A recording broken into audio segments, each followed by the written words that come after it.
Marcus Chen thought he had it all figured out. Standing in his penthouse office overlooking downtown Chicago, adjusting his Italian silk tie, he smirked at the wedding invitation in his hand. Tomorrow he would marry Victoria Sterling, the pharmaceutical heiress, cementing his place among America's elite. But first he had one final act of revenge to execute against the woman who had held him back for 5 years. Sarah Martinez had been his wife when he was nobody, a struggling entrepreneur with big dreams and empty pockets.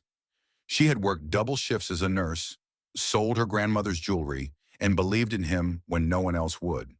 But that was before his tech company exploded into a billion-dollar empire, before the money changed everything, before he decided she wasn't sophisticated enough for his new world.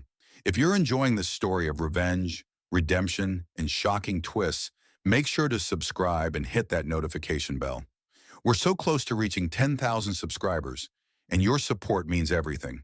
Trust me, you won't want to miss what happens next in this incredible journey. Marcus picked up his phone and dialed a number he hadn't called in 2 years. Sarah's voice, still soft and familiar, answered on the third ring. Hello? Sarah. It's Marcus. He could hear her sharp intake of breath. I'm getting married tomorrow at the Ritz-Carlton. I want you to come. The silence stretched between them like a chasm. Finally she spoke, her voice barely a whisper. Why would you want me there? Because despite everything that happened between us, you were part of my journey. You deserve to see where I ended up. His words dripped with false sincerity, masking the real reason. He wanted her to witness his triumph, to see exactly what she had lost. Marcus, I don't think... The ceremony starts at 6 p.m. I've already added your name to the guest list. He hung up before she could refuse, satisfaction coursing through him. Tomorrow, Sarah would sit in that magnificent ballroom surrounded by Chicago's most powerful families, wearing whatever cheap dress she could afford on a nurse's salary. She would watch him marry a woman worth more than she could ever dream of being, and finally understand the magnitude of her loss. What Marcus didn't know was that Sarah had hung up the phone with tears streaming down her face, not from heartbreak, but from the cruel irony of his timing. On her kitchen counter sat a stack of legal documents that would change everything. Documents that had arrived just that morning from the law firm of Patterson and Associates. Sarah stared at her reflection in the mirror of her small apartment, the same one she'd moved to after their divorce. The legal papers lay scattered across her bed, DNA test results, birth certificates, and most importantly, a letter from her biological father's estate attorney. Robert Wellington, the tech mogul she'd never known existed, had been searching for her for years before his death 6 months ago. She was the sole heir to a fortune worth $2.8 billion. The irony wasn't lost on her. Marcus had left her because she wasn't wealthy enough, wasn't connected enough, wasn't worthy of his new status. Now, thanks to a twist of fate and a dying man's determination to find his lost daughter, she possessed more wealth than Marcus could ever imagine. Her phone buzzed with a text from Elena Rodriguez, her best friend since nursing school. "Girl, tell me you're not actually going to that narcissist's wedding?" Sarah typed back. "I'm going, but not for the reasons he thinks." The next message that came in made her smile for the first time in days. It was from Dr. Patricia Hamilton, the attorney handling her father's estate. "The Rolls-Royce Phantom and driver will arrive at 5:30 p.m. as requested. The Cartier jewelry collection has been delivered to your apartment. Are you certain about this plan, Ms. Wellington?" Ms. Wellington. Sarah was still getting used to her new name, her real name. The name that came with a media empire, pharmaceutical patents, and a legacy her biological father had built, hoping someday to share it with the daughter he'd lost to a closed adoption 32 years ago. The Ritz-Carlton's valet parking area buzzed with activity as Chicago's elite arrived for the Chen Sterling wedding. Ferraris, Bentleys, and Mercedes filled the circular drive, each more expensive than the last. Marcus stood near the entrance, greeting guests with Victoria by his side, her diamond necklace catching the late afternoon sun. "Darling, you seem distracted," Victoria murmured, her manicured hand resting on his arm. "You've checked your phone a dozen times." "Just making sure everything's perfect," Marcus replied, though his eyes kept scanning the arriving guests. Part of him wondered if Sarah would actually show up. Another part hoped she wouldn't. Seeing her broken and defeated might not bring him the satisfaction he'd imagined. At exactly 5:45 p.m., a commotion erupted among the valets. A pristine Rolls-Royce Phantom, its chrome gleaming like liquid mercury, glided into the drive. The crowd of wedding guests turned to stare. Even among this wealthy gathering, the vehicle commanded attention. Marcus felt his stomach drop as the uniformed chauffeur opened the rear door. The first thing he saw was a pair of legs in designer heels. Louboutin, if he wasn't mistaken, the red soles a flash of defiance. Then Sarah stepped out. But this wasn't the Sarah he remembered. Gone was the tired nurse in scrubs and comfortable shoes. This woman wore a midnight blue Oscar de la Renta gown that probably cost more than most people's cars. Diamonds sparkled at her throat and ears. Not the costume jewelry she used to wear, but real stones that caught the light like captured stars. Her hair was styled in an elegant updo by someone who clearly knew their craft, and her makeup was flawless.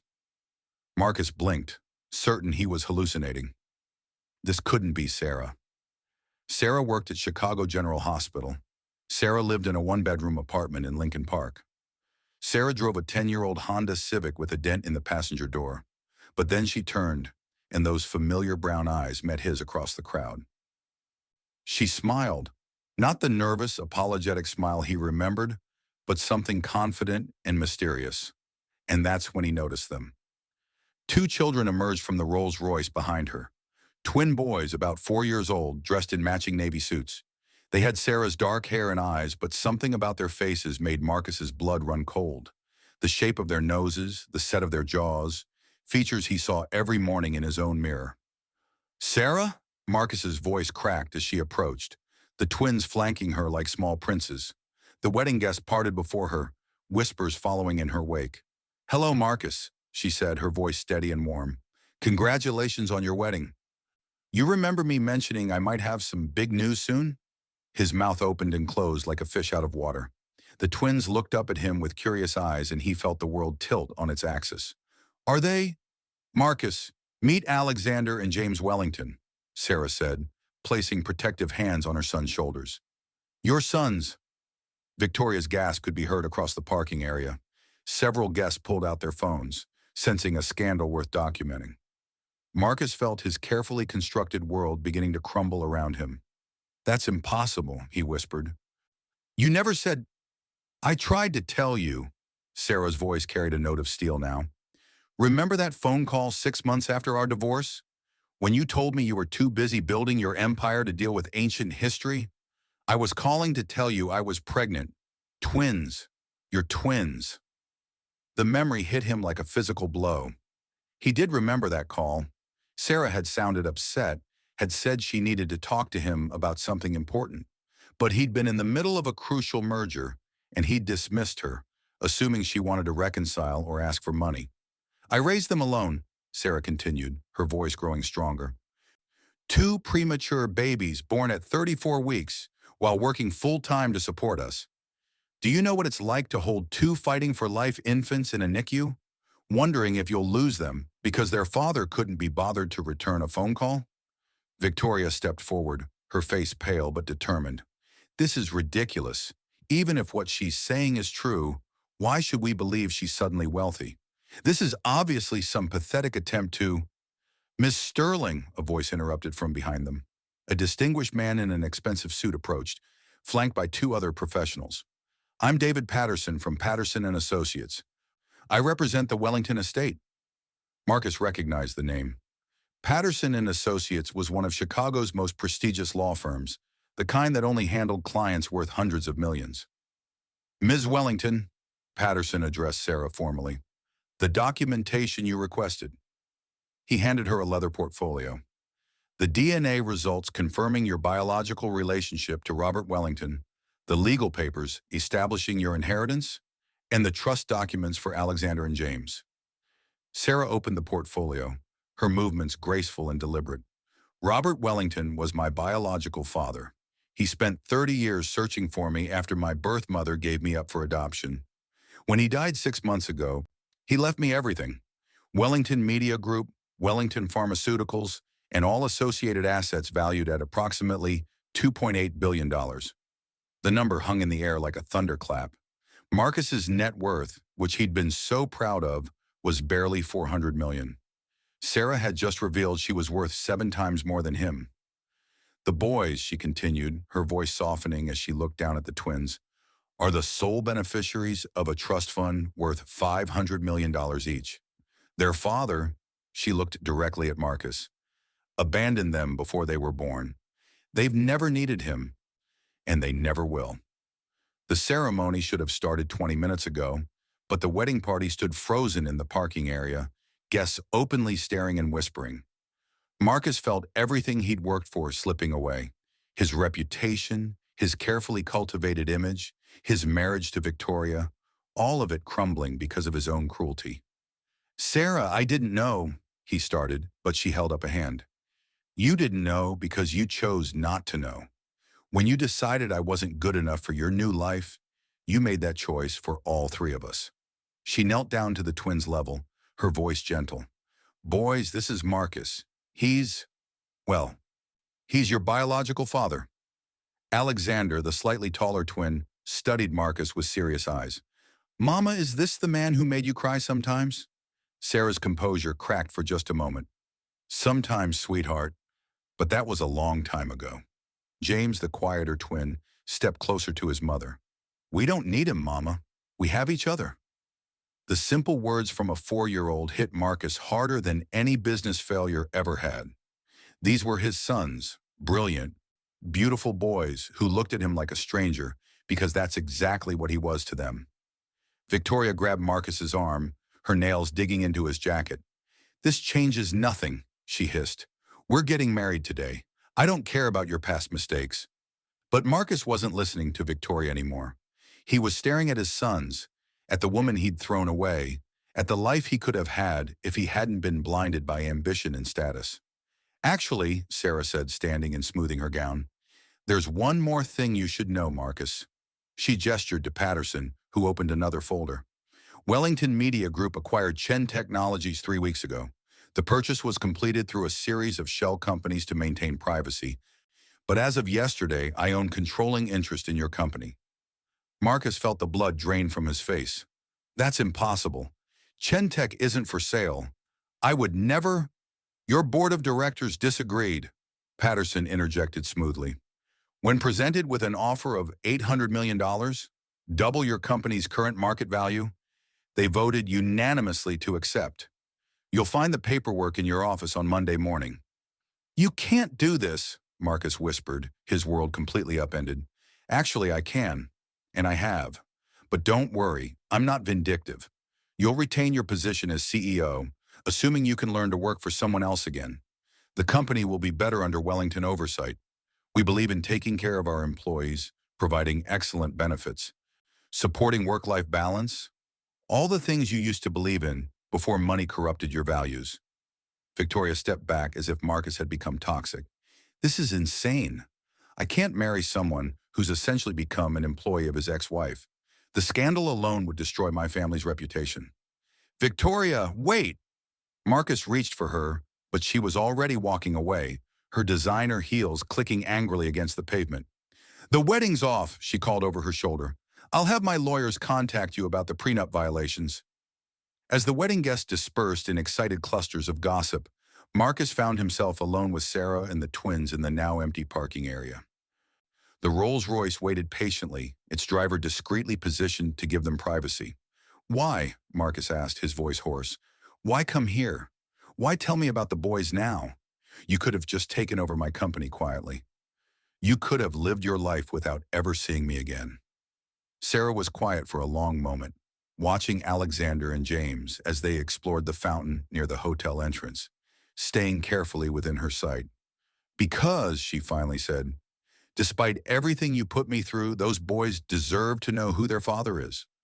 Not so you can suddenly play daddy, but so they have the full picture of their heritage.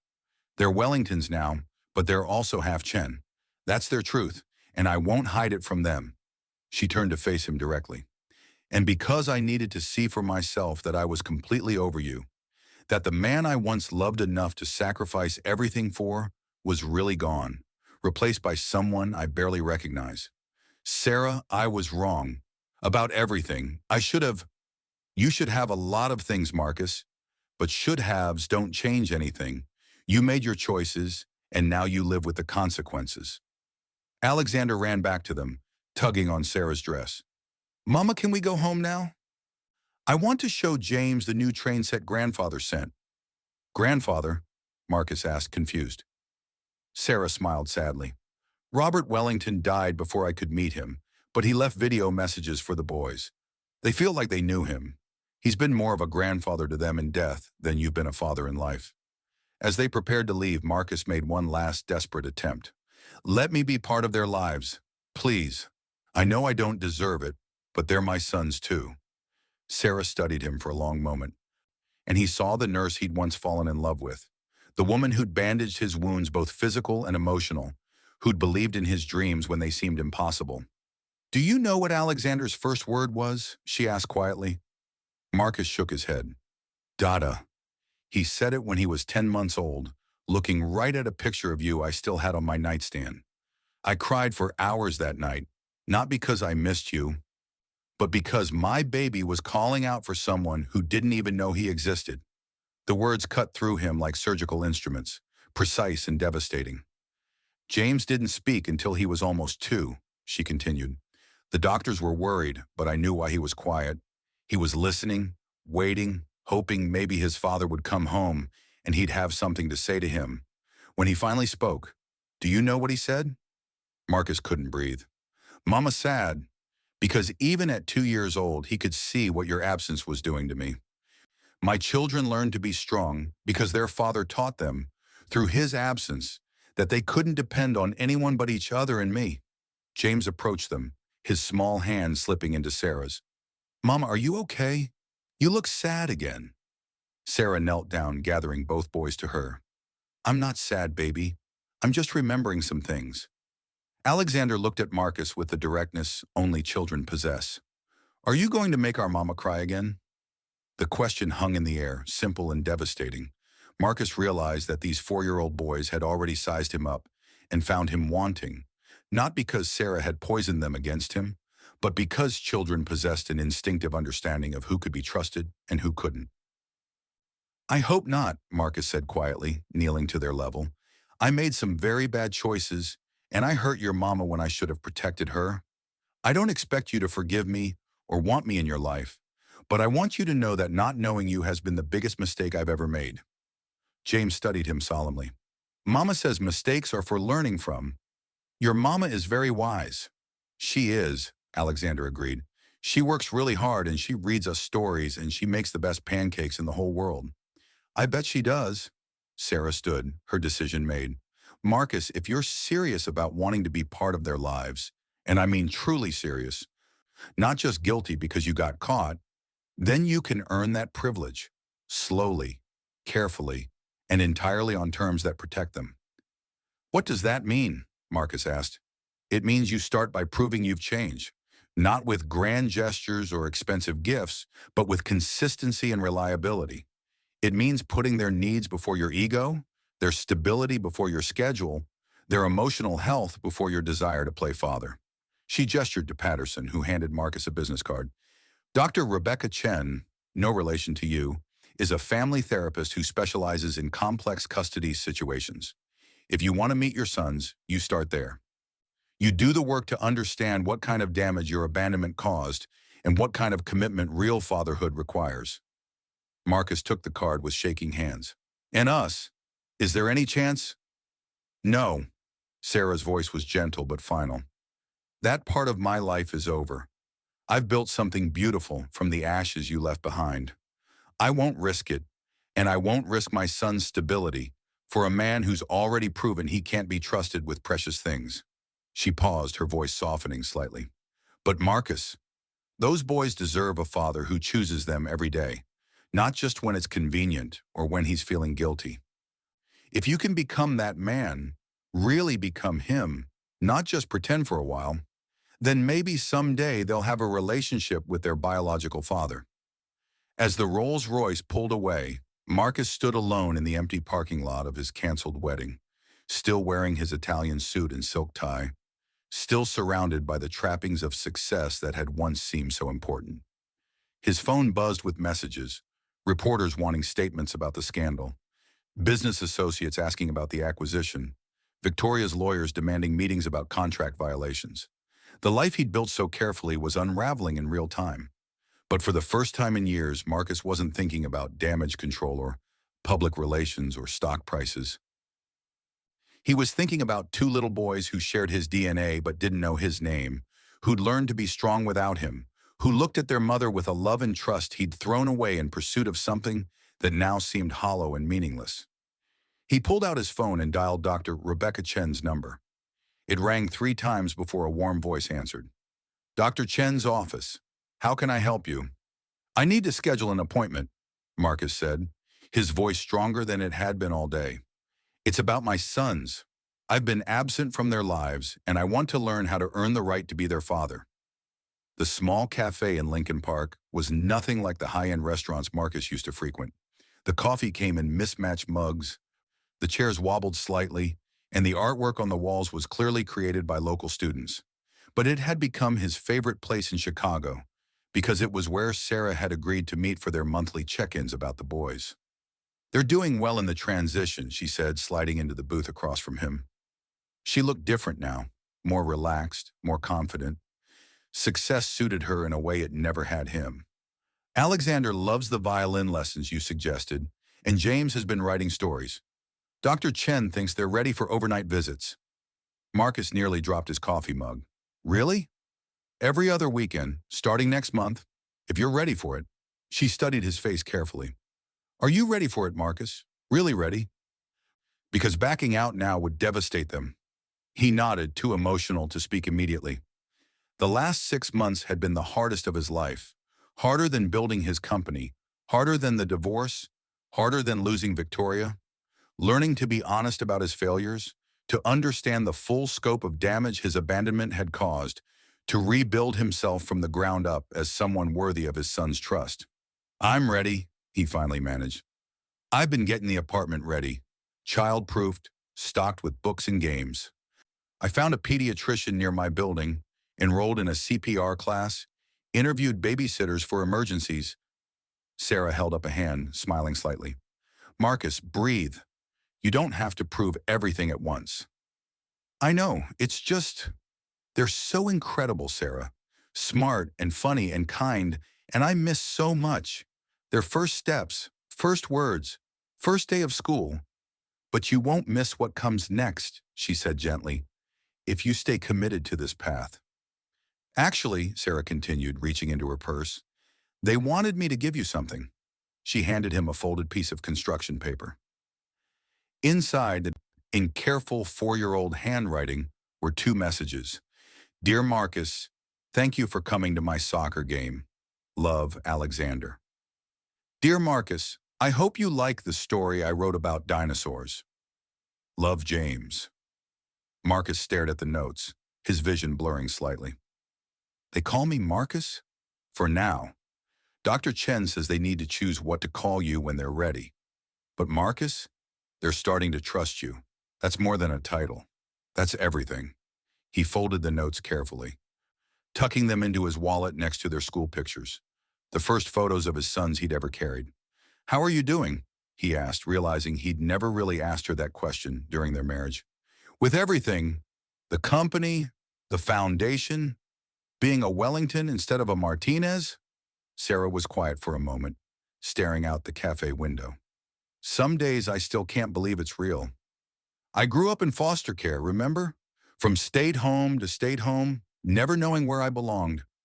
And now I find out I'm the daughter of a man who built an empire, who left me enough money to solve problems I never imagined being able to touch. The Wellington Foundation for Single Mothers," Marcus said. "I read about it in the Tribune. Full scholarships, childcare support, career training. It's incredible what you're building. It's what I needed when I was struggling alone with the boys. If I can keep even one mother from having to choose between caring for her children and building a career, then everything I went through was worth it."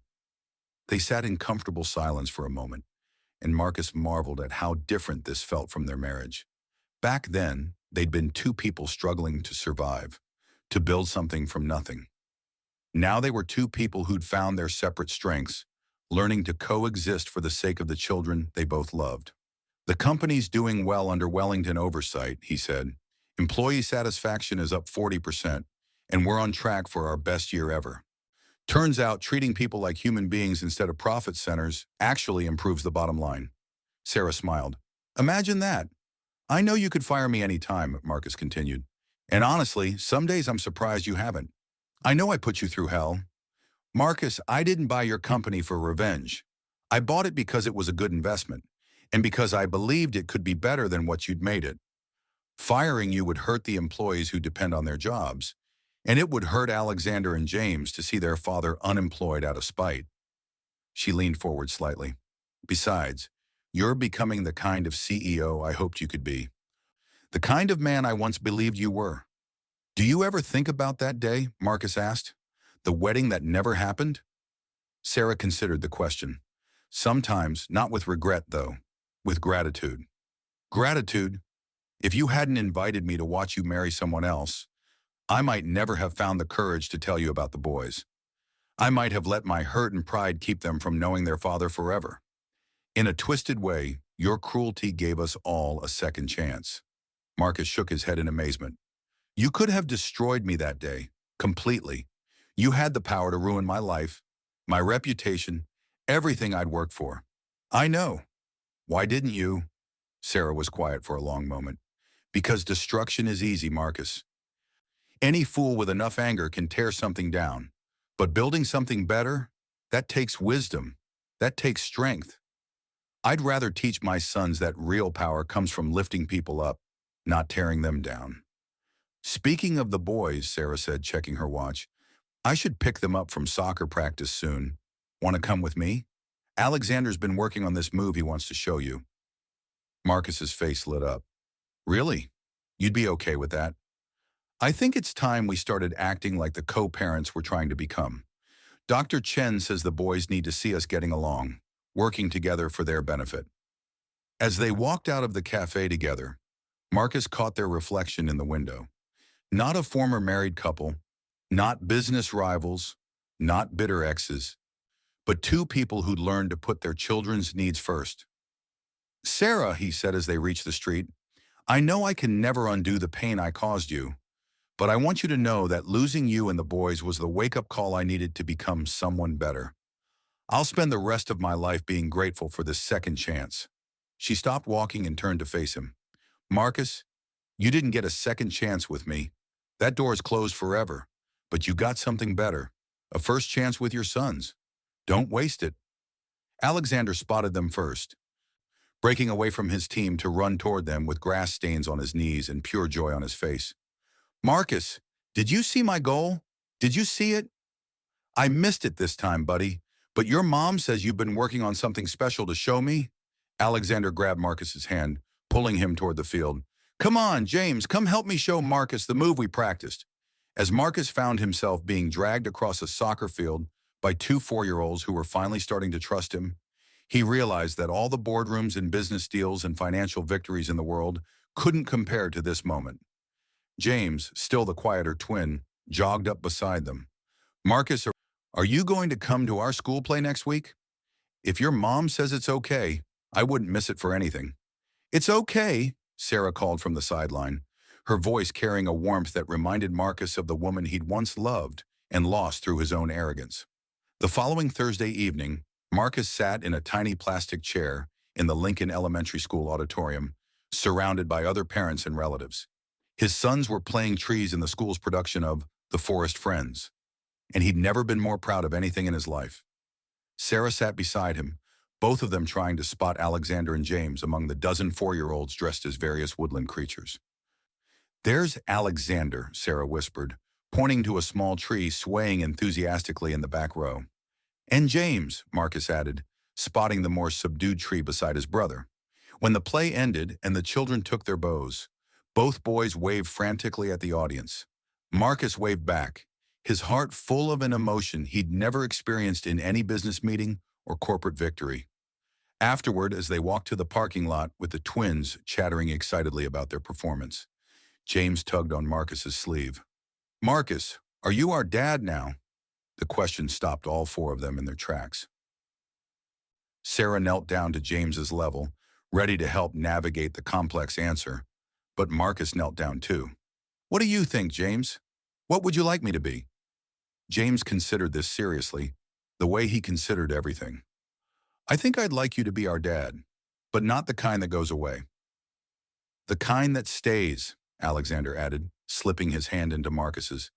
The kind that comes to soccer games and school plays and reads bedtime stories. Marcus looked up at Sarah, asking permission with his eyes. She nodded almost imperceptibly. Then that's exactly the kind of dad I want to be, Marcus said. The kind that stays. The kind that chooses you every single day. The Wellington Foundation's annual gala was held at the Palmer House Hilton, and Marcus straightened his bow tie as he watched Sarah work the room with the confidence of someone born to lead. She wore a stunning silver gown and the same diamond necklace she'd worn to his failed wedding 2 years ago, but now he understood its significance. It had been her biological father's gift to his wife, passed down through the Wellington family for generations. "Daddy, you look nervous," Alexander observed, tugging on Marcus's jacket. Daddy had happened gradually, naturally, about 6 months earlier. No big announcement, no ceremony, just two little boys who decided they were ready to trust completely. "I am a little nervous," Marcus admitted.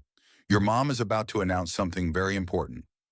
James, now 6 and still the more observant twin, studied Marcus's face. "Good nervous or bad nervous?" "Good nervous, definitely good nervous." Sarah took the podium, and the room gradually quieted. "Thank you all for coming tonight to support the Wellington Foundation's mission of empowering single mothers and their children. 2 years ago, I was one of those mothers, struggling to balance career and family, wondering if I was enough for my children, fighting battles I never should have had to fight alone." She paused, her eyes finding Marcus and the boys in the crowd. "Tonight, I'm thrilled to announce the Foundation's newest initiative, the Chen Wellington Center for Family Reunification, focusing on helping divorced and separated parents rebuild healthy relationships with their children." The audience applauded, but Marcus barely heard them. He was focused on Sarah's words, on the hyphenated name that linked their families permanently, professionally, and purposefully. The center will be funded by a joint donation from Wellington Media Group and Chen Technologies, totaling $50 million over the next 5 years. Because every child deserves the chance to know both parents, and every parent deserves the opportunity to learn how to be better. After the gala, as they drove home in Marcus's car, he'd traded the flashy sports cars for a practical SUV with excellent safety ratings. Alexander and James fell asleep in their car seats. "The center was a beautiful idea," Marcus said softly, not wanting to wake the boys. "Thank you for including Chen Technologies in the funding." "It was the boys' idea, actually," Sarah replied. "They said other kids should have daddies who learn how to stay, like you did." They drove in comfortable silence through the Chicago streets, past the Ritz-Carlton where their lives had imploded and reformed 2 years earlier. The hotel looked smaller somehow, less significant than it had that day. "Do you ever wonder what would have happened if you hadn't invited me to the wedding?" Sarah asked. Marcus considered this. "I think about it sometimes, and I'm grateful every day that I was arrogant enough to think I could humiliate you. If I hadn't been so cruel, I might never have met my sons. You might never have had the chance to show me who I really was underneath all that ambition and status seeking. And now I know that being Alexander and James's father is the most important job I'll ever have. Everything else, the company, the money, the success, it's all just means to an end. The end is being the man they deserve to have as a father." That night, Marcus tucked both boys into their beds in Sarah's house. His apartment had become a weekend retreat, but the boys' primary home remained with their mother, in the house she'd bought in Lincoln Park, with its big backyard and treehouse. "Daddy, tell us the story about the dragon and the princess," Alexander requested, snuggling deeper into his blankets. It was their favorite bedtime story, one Marcus had invented months earlier, about a dragon who thought he was fierce and powerful, until he met a princess who showed him that real strength came from protecting others, not conquering them. "Once upon a time," Marcus began, "there was a dragon who lived in a tall tower, surrounded by golden jewels. He thought he was the most important creature in all the land. James was usually asleep by the middle of the story, but tonight he stayed awake until the end. When the dragon learned to use his fire to light the way for lost travelers instead of hoarding treasure. "Daddy," James said sleepily, "are you the dragon in the story?" Marcus smiled, smoothing his son's hair. "What do you think?" "I think you were the dragon, but now you're the dragon who helps people. Like how you help Mama with the foundation, and how you help us with our homework, and how you taught Alexander to ride his bike." "That's exactly right, buddy. Sometimes people have to learn how to be better. And sometimes they have to lose everything to find what really matters," Alexander added, repeating something he'd heard Dr. Chen say during one of their family sessions. Marcus kissed both boys goodnight and found Sarah waiting in the hallway, having listened to the entire story. "Thank you," she said simply. "For what?" "For becoming the man I always believed you could be. For proving that people can change, really change, when they're willing to do the work." As Marcus prepared to leave, he still maintained his own apartment, respecting the boundaries Sarah had established. She walked him to the door. "I have something to tell you," she said, a slight nervousness in her voice that he hadn't heard in months. Marcus felt his heart skip. "What is it?" "I've been seeing someone. Dr. Michael Torres from the hospital. We've been friends for years, but it's becoming more serious." Marcus felt a complex mix of emotions, a small stab of something that might have been jealousy, followed immediately by genuine happiness for the woman who'd given him the gift of knowing his sons. "That's wonderful, Sarah. You deserve to be happy. You deserve someone who sees your worth from the beginning. The boys like him," she continued. "He's good with them, and he understands that you're their father, that you're a permanent part of our lives. And he's okay with the complicated situation," Sarah smiled. "He says any man who could earn back the trust of his children after abandoning them must be someone worth knowing. He'd like to meet you, actually, as the boy's father and as someone important to me." Marcus extended his hand. "I'd be honored to meet him. Anyone who makes you happy and is good to our sons has my respect." 6 months later, Marcus sat in the audience at Alexander's first violin recital, flanked by Sarah on one side and Dr. Michael Torres on the other. James sat between Sarah and Michael, swinging his legs and whispering commentary about his brother's performance. It should have been awkward. The ex-husband, the successful ex-wife, and her new boyfriend at a children's recital. Instead, it felt like what it was. Adults who'd learned to put children's needs first, creating a family structure that worked even if it didn't look traditional. "He's really improved," Michael whispered to Marcus during Alexander's solo piece. "He practices every day," Marcus replied proudly. "Sometimes I think he has more discipline than I do." After the recital, they all went out for ice cream, a tradition that had developed naturally over the months of soccer games, school plays, and parent-teacher conferences. The boys chattered excitedly about Alexander's performance, while the adults listened, occasionally meeting each other's eyes with the shared understanding of people who'd learned that love multiplied, rather than divided when it was given freely. That evening, as Marcus tucked the boys into bed, James asked the question that had been on his mind for weeks. "Daddy, are you sad that Mama has a boyfriend?" Marcus sat on the edge of James's bed, considering how to answer honestly while age-appropriately. "A little sad," he admitted. "Not because I want Mama back. That part of our story's over. But because I'm sad that I wasn't the kind of husband she deserved when we were married. I'm sad that I hurt someone I cared about." Alexander from the next bed piped up. "But if you hadn't hurt Mama, we might not exist." "That's true," Marcus agreed. "And you two are the best thing that ever happened to me." "And if you hadn't learned to be better, we wouldn't have you as our daddy now," James added with 6-year-old logic. "Also true." "So maybe," Alexander said thoughtfully, "maybe everything happened the way it was supposed to happen. Maybe you had to lose everything to find us." Marcus stared at his son, amazed once again by the wisdom that seemed to come so naturally to children. "Maybe you're right, buddy. Maybe everything did happen exactly the way it was supposed to." 1 year later, Marcus stood in the same parking lot of the Ritz-Carlton, where his life had changed 3 years earlier. But this time he wasn't the groom. He was a guest at Sarah and Michael's wedding, holding Alexander and James's hands as they walked into the hotel together. The boys were ring bearers in the ceremony, proud of their important job and excited to see their mother marry someone who made her laugh every day. Marcus had helped them pick out their matching suits and had spent the morning making sure their hair was properly combed and their bow ties straight. As they entered the elegant ballroom, the same one where his own wedding should have taken place, Marcus felt no sadness, no regret, no jealousy. Instead, he felt gratitude for the journey that had brought them all to this point. The ceremony was beautiful, filled with joy and laughter, and the kind of love that Marcus now recognized as genuine. The kind he'd been too immature to offer Sarah when they were married. When the minister pronounced Michael and Sarah husband and wife, the boys cheered along with the rest of the guests. At the reception, Marcus found himself at a table with other parents from the boys' school, discussing Little League schedules and parent-teacher conferences like any other divorced dad at a wedding. The difference was that when Sarah and Michael came by to thank him for being there, it felt natural and warm, rather than forced or awkward. "Thank you for sharing this day with us," Sarah said, beautiful in her second wedding dress.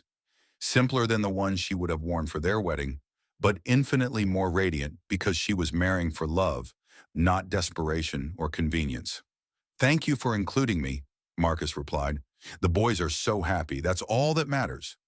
When the band started playing, Marcus watched Michael dance with Sarah, then with both boys, then saw James shyly ask a little girl from his class to dance. Alexander, still more outgoing than his twin, was already on the dance floor with several of their cousins from Michael's family. "They look happy," a voice said beside him.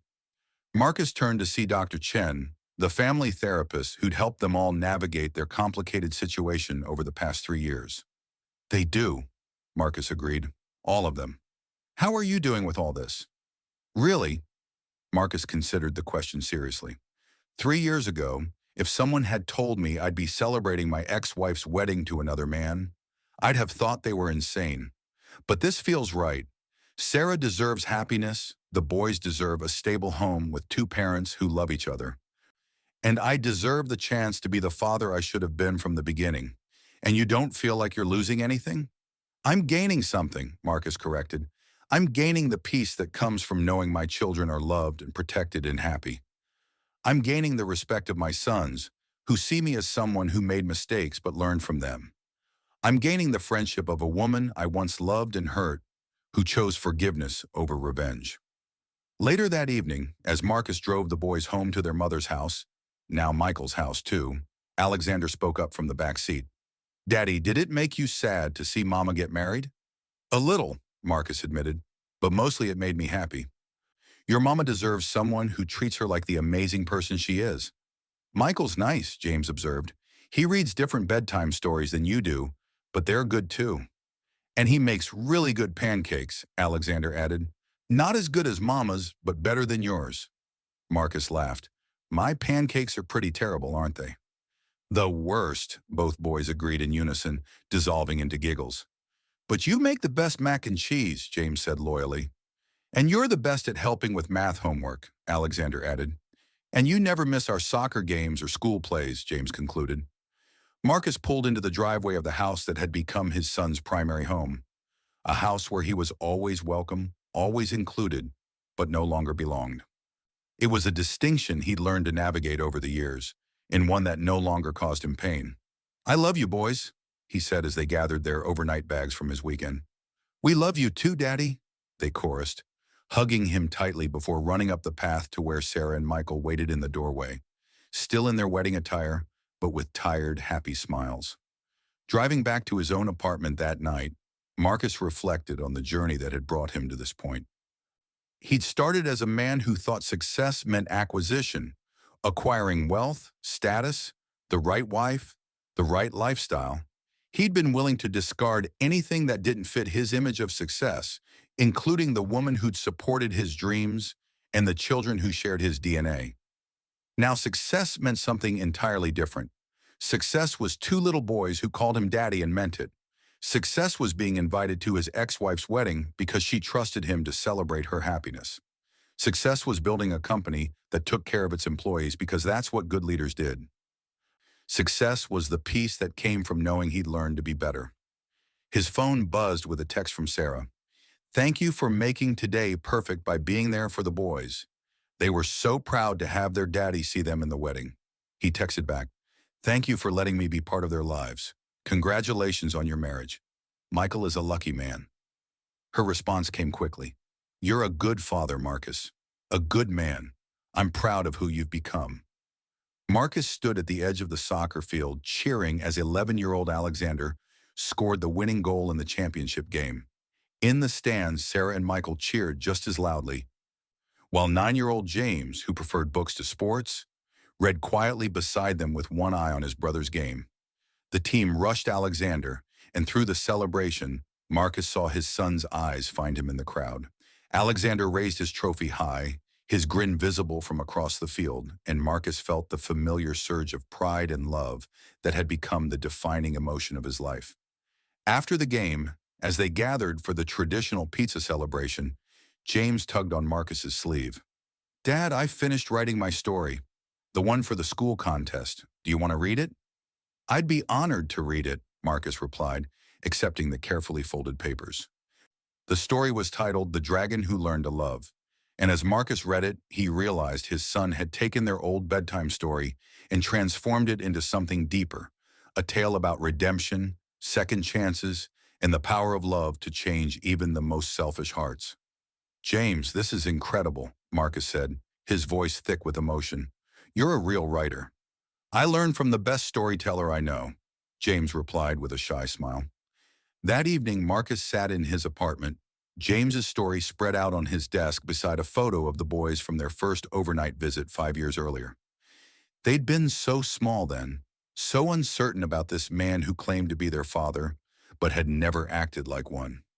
Now they were confident, happy children who moved seamlessly between their mother's house and his apartment, who called him when they needed help with homework, who saved their allowance to buy him Father's Day gifts, who trusted him with their fears and dreams and secrets.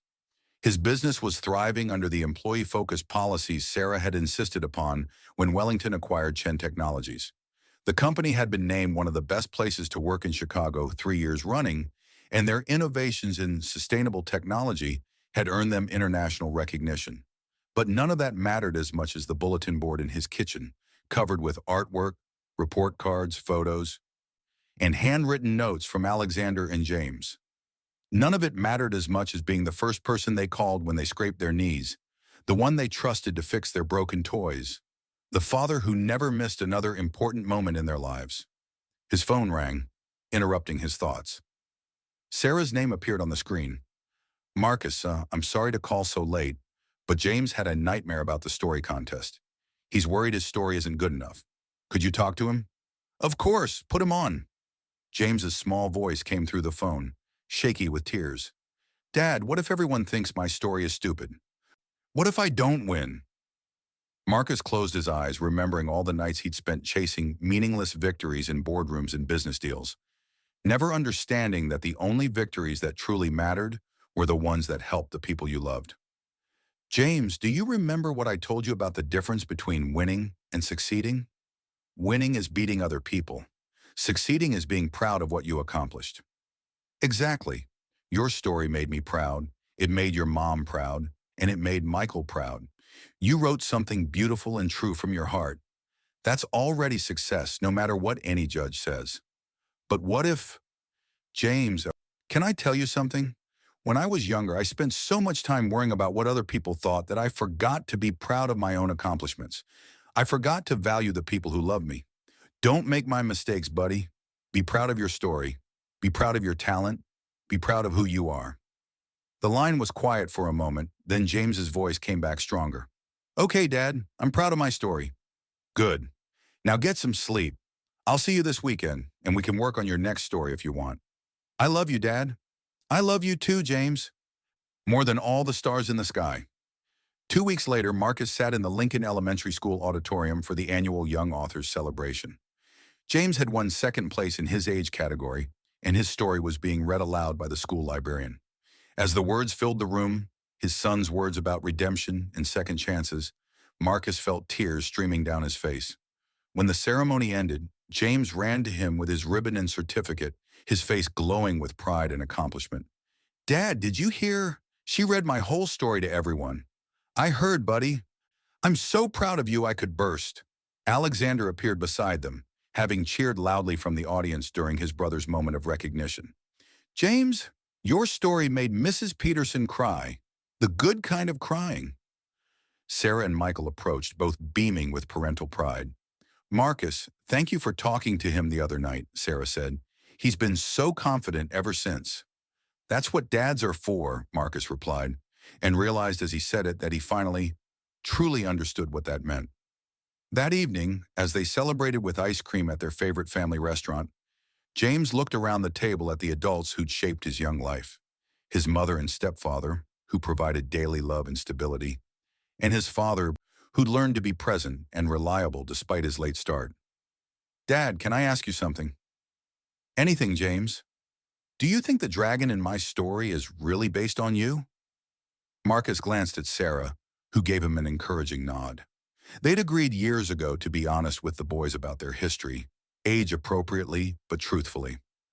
I think that dragon represents anyone who's ever had to learn that real strength comes from protecting and loving people, not from power or money or status.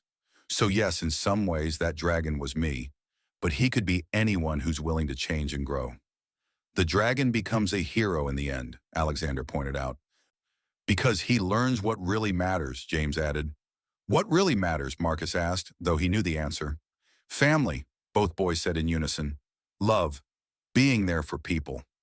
Michael raised his water glass in a toast. To family in all its forms.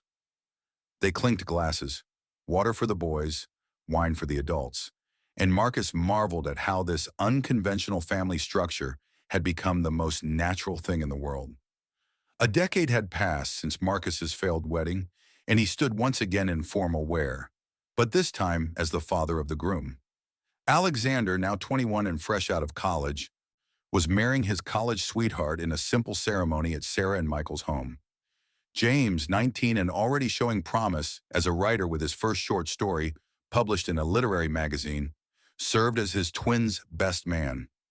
The two brothers had remained incredibly close despite their different interests and personalities.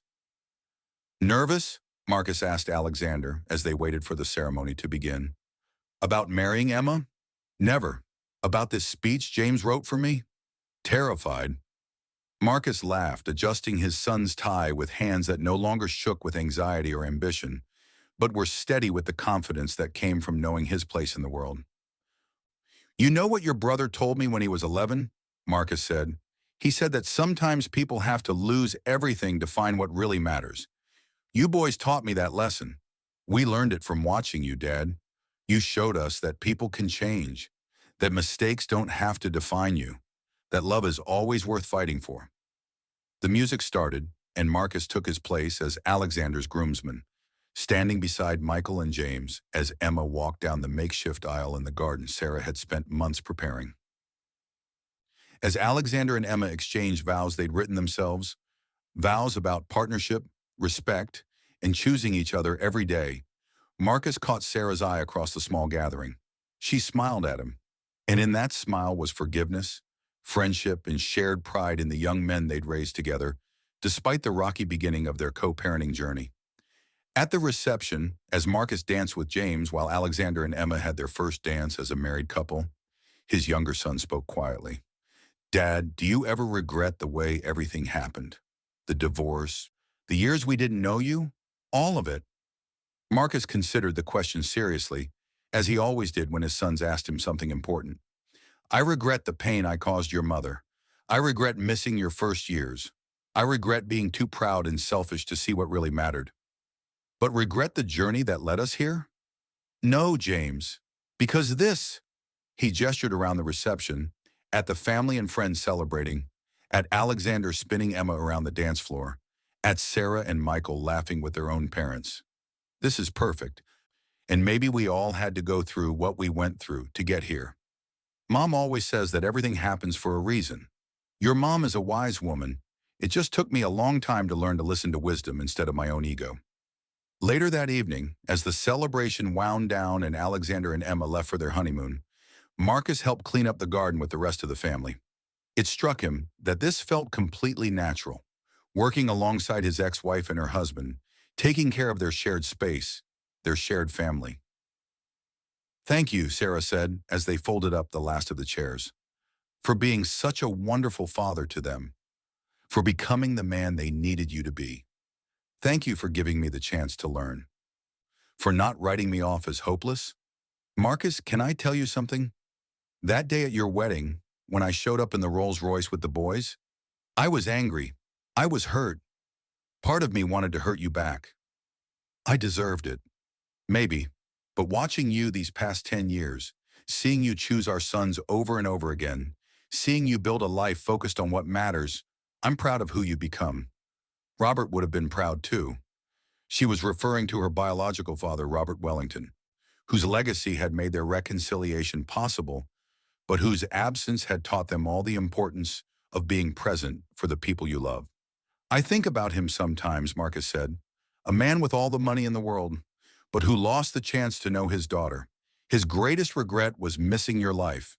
I almost made the same mistake with Alexander and James. But you didn't. That's what matters." 5 years later, Marcus sat in another hospital waiting room, but this time with anticipation rather than anxiety. Alexander and Emma were having their first baby, and he was about to become a grandfather. James sat beside him, now a published author with 2 novels under his belt, both exploring themes of family, redemption, and second chances. His latest book had been optioned for a Netflix series, and he'd insisted on dedicating it to "My father, who taught me that it's never too late to become the person you're meant to be." "Think Alex is freaking out?" James asked, checking his phone for the dozenth time. "Probably. I remember when you two were born.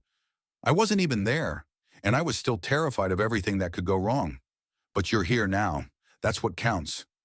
Sarah and Michael arrived with coffee and sandwiches, followed by Emma's parents, and soon the waiting room was filled with excited grandparents-to-be. It struck Marcus that this was his family now, not just Alexander and James, but this whole extended network of people who'd chosen to love and support each other. When Alexander finally emerged, exhausted but glowing, he was immediately surrounded by his family. "It's a girl," he announced. 7 pounds, 3 ounces. Emma's doing great. They're both perfect." As they took turns meeting baby Sophia, named after Sarah's adoptive grandmother, the woman who'd first taught her about unconditional love, Marcus held his granddaughter and marveled at the tiny hands, the perfect features, the absolute trust in her sleeping face. "She's beautiful," he whispered to Alexander. "You're going to be an amazing father." "I learn from the best," Alexander replied. Eventually, 2 years later, Marcus published his own book, a memoir about redemption, second chances, and the long journey from success to significance. The title was The Dragon Who Learned to Love, taken from James's childhood story that had started it all. The book became a bestseller, not because of Marcus's business success, but because of his honest account of failure, growth, and the patient love of family who refused to give up on him. All proceeds went to the Chen Wellington Center for Family Reunification, which had helped thousands of parents and children rebuild their relationships. At the book launch party, held at the Palmer House, Hilton, where Sarah had first announced her Wellington Foundation, Marcus looked out at the crowd gathered to celebrate with him. Alexander and Emma were there with baby Sophia. James had flown in from New York, where he was working on his 3rd novel. Sarah and Michael sat in the front row, beaming with pride. But the moment that meant the most came when Sophia, now a walking, talking toddler, broke away from her parents and climbed onto Marcus's lap during his reading. "Grandpa," she whispered loudly, causing the audience to chuckle, "tell the dragon story." And so Marcus closed his memoir and began the story that had become a family tradition. The story of a dragon who thought he was powerful until he learned what real strength looked like. As he spoke, his granddaughter curled up against his chest, and he realized that this was what legacy truly meant. Not the money or the business or the accolades, but the love passed down through generations, the stories that taught children about redemption and hope, the knowledge that people could change and families could heal. Years pass. Marcus watched James fall in love and marry a fellow writer. He walked Sophia down the aisle when she married at 25. He held great-grandchildren and told them the same stories he'd told their parents and grandparents. On his 70th birthday, surrounded by 4 generations of the family he'd almost lost through his own arrogance, Marcus reflected on the man he'd been versus the man he'd become. The successful businessman had evolved into something far more valuable: a beloved father, grandfather, and great-grandfather whose greatest achievement wasn't building a company, but building relationships that lasted. Sarah, now in her 60s but still as beautiful and strong as ever, raised a toast that evening. To Marcus, who proved that it's never too late to become the person you're meant to be, who showed our children that love is a choice we make every day, and that the best victories are the ones where everybody wins.